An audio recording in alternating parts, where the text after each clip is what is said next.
Bollywood, music, fashion সহ বিশ্বময় ঘটে যাওয়া সব খবর নিয়ে আমাদের আজকের আয়োজন।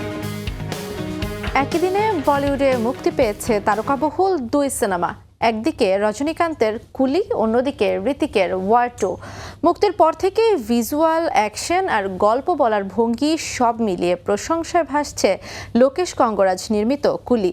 আর মুক্তির আগেই 4 লাখেরও বেশি অগ্রিম টিকিট বিক্রি করে ঝড় তুলেছে ওয়ার 2। বক্স অফিসের লড়াইয়ে শেষ পর্যন্ত কে জয়ী হবে সে হিসাব পাশ কাটিয়ে আপাতত দুই তারকার সিনেমায় দর্শকের বুঁদ হবার পালা।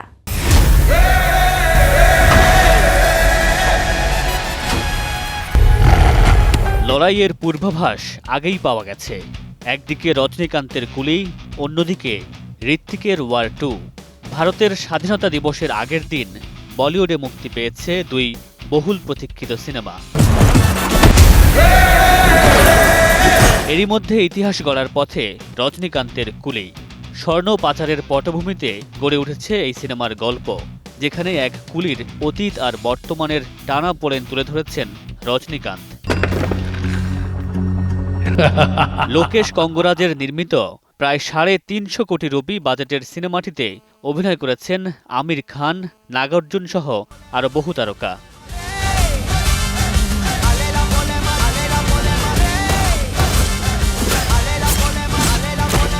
একই দিনে প্রেক্ষাগৃহে মুক্তি পেয়েছে 2019 সালে মুক্তি পাওয়া ওয়ারের সিকুয়েল ওয়ার 2।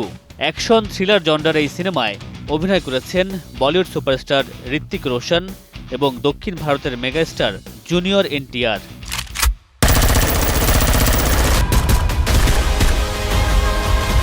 কুলি বনাম ওয়ার 2, এই লড়াইয়ে শেষ পর্যন্ত কে জয়ী হবে তা সময়ই বলবে। মামুনুর রশিদ পনেল, সময় সংবাদ।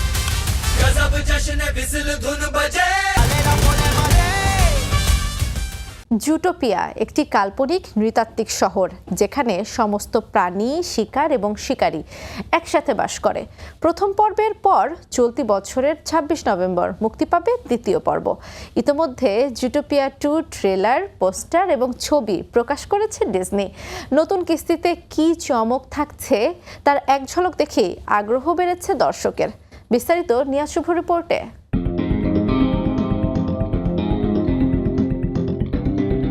জুটোপিয়ার নতুন অ্যাডভেঞ্চার গল্পে আবারও দেখা যাবে খরগোশ পুলিশ জুডি হবস এবং ধূর্ত শিয়াল নিক ওয়াইল্ডকে। 9 বছর পর নতুন মামলা নিয়ে ফিরছে জুডি এবং নিক। তারা এখন জুটোপিয়া পুলিশ বিভাগে পূর্ণকালীন অংশীদার। জুটোপিয়ার ইতিহাসের সবচেয়ে বড় মামলাটি ফাঁস করার পর নবাগত পুলিশ জুডি হবস এবং নিক ওয়াইল্ডকে চিফ বোগো তাদের পার্টনার্স ইন ক্রাইসিস কাউন্সেলিং প্রোগ্রামে যোগদানের নির্দেশ দেন। কিন্তু তারা জুটোপিয়ায় নিজেদের অংশীদারিত্ব ততটা দৃঢ় বলে মনে করেন না। প্রাণী মহানগরীতে বিষাক্ত সাপের আগমনের সাথে জড়িত একটি রহস্যের মোড় ঘুরিয়ে দিতেই তাদের সেই ধারণা পাল্টে যায়। জ্যারেড বুশ এবং বাইরন হাওয়ার্ডের পরিচালনায় এবারও জুডি হবসের কণ্ঠ দিয়েছেন গিনিফার গুডউইন এবং নিক ওয়াইল্ডের হয়ে কথা বলেছেন জেসন ব্যাটম্যান। বিশ্বজুড়ে বহু অ্যানিমেটেড সিনেমায় প্রকৃতি, মানবতা এমনকি যুদ্ধের ভয়াবহতা তুলে ধরা হলেও জুটোপিয়াতে সমসাময়িক এবং গভীর বিষয় নিয়ে খুব কমই দেখানো হয়েছে। ডিজনির এই সিনেমা বাচ্চাদের কাছে প্রিয় তো বটেই, প্রাপ্তবয়স্কদের কাছেও প্রশংসিত। নিয়াজ শুভ, সময় সংবাদ। বিরতির পর আবারও ভক্তদের জন্য চমক নিয়ে ফিরছেন টেলর সুইফট। নতুন গল্প, নতুন সুরে আসছে তার album the life of a show girl. এর মধ্যে সঙ্গীত প্রেমীদের মাঝে শুরু হয়েছে নতুন উন্মাদনা। আলিশা ইসলাম জানাচ্ছেন বিস্তারিত। Do you want to see the back cover? I would love to see all of it, yes. The back cover is where we find the 12 tracks for my 12. এবার নতুন অ্যালবামের ঘোষণা দিলেন পপ মহাতারকা টেলর সুইফট। এটি টেলরের 12তম studio album. প্রেমিক Travis কেলসির পডকাস্টে আনুষ্ঠানিকভাবে ঘোষণা করেন অ্যালবামের নাম the life of a show girl. নাম প্রকাশের সঙ্গে সঙ্গে সুইফটের ওয়েবসাইটে অ্যালবামটি প্রি অর্ডারের জন্য উন্মুক্ত করে দেওয়া হয়। সুইফটের সর্বশেষ দ্য ইরাস ট্যুর ছিল এক মহাযজ্ঞ। 2024 সালের ডিসেম্বর পর্যন্ত চলা এই ট্যুরে তিনি পারফর্ম করেন 53টি শহরের 149টি শোতে।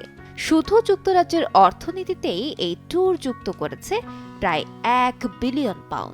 ইরাস ট্যুরের পর কিছুটা বিরতি নিয়ে টেইলর আবারও ফিরছে নতুন করে, নতুন গল্প ও সুর নিয়ে। 2024 সালে প্রকাশিত সুইফটের দ্য টর্চার্ড পোয়েটস ডিপার্টমেন্ট অ্যালবামটি স্পটিফাই এর ইতিহাসে একদিনে সর্বোচ্চ স্ট্রিম হওয়া অ্যালবাম হিসেবে রেকর্ড করে। এবার নতুন album the life of a show girl নিয়ে তার ভক্তরা যেমন উচ্ছ্বসিত, তেমনি সঙ্গীত জগতেও শুরু হয়েছে আলোচনা ঝড়। এই অ্যালবাম কি পারবে আগের রেকর্ড ভাঙতে? উত্তর মিলবে খুব শীঘ্রই। আলিশা ইসলাম, সময় সংবাদ। স্পেশাল ব্রাঞ্চের অফিসার পঙ্কজ সিনহা আর মনির আলমের পুরনো দ্বন্দ্ব আবারও ফিরছে বড় পর্দায়। বৃহস্পতিবার প্রকাশ্যে এলো রক্তবীজ 2 এর টিজার। টান অ্যাকশন থ্রিলারের আভাস মিলেছে প্রথম ঝলকেই।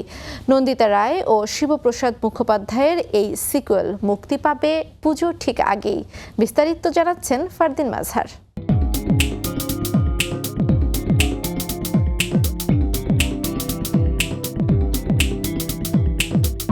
পঙ্কজ সিনহা আর মনির আলম দুজনের পুরনো দ্বন্দ্ব আবারও ফিরছে বড় পর্দায়। বৃহস্পতিবার মুক্তি পেল রক্তবীজ 2 এর টিজার। পুজোর মরশুমে ফের আসছে রক্তবীজ। নন্দিতা রায় ও শিবপ্রসাদ মুখোপাধ্যায়ের সিকুয়েল মুক্তি পাবে 26 সেপ্টেম্বর। কলকাতার এক 5 তারকা হোটেলে আয়োজিত অনুষ্ঠানে টিজারের প্রথম ঝলক দেখানো হয়। ভারত বাংলাদেশের সংবেদনশীল প্রেক্ষাপট আর উগ্র সন্ত্রাসবাদ দুই মিলিয়ে গল্পের কেন্দ্রে টান অ্যাকশন থ্রিলার। উদ্বোধনীতে উপস্থিত ছিলেন আবির চট্টোপাধ্যায়, মিমি চক্রবর্তী, অঙ্কুশ হাজরা সহ পুরো ইউনিট। নির্মাতাদের মতে সিকুয়েল সবসময়ই বেশি প্রত্যাশা তৈরি করে, আর সেটাই সবচেয়ে বড় চ্যালেঞ্জ।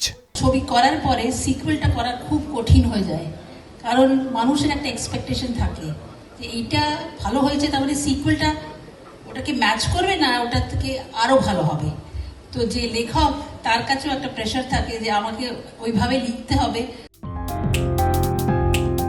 প্রথম ছবিতে মনির আলমকে ধ্বংস করেছিলেন পঙ্কজ সিনহা, কিন্তু রক্তবীজ মানেই তো ফিরে আসা। তবে এবার পরিণতি কি হবে সেই অপেক্ষায় সিনেপ্রেমীরা। ফারদিন মাজহার, সময় সংবাদ।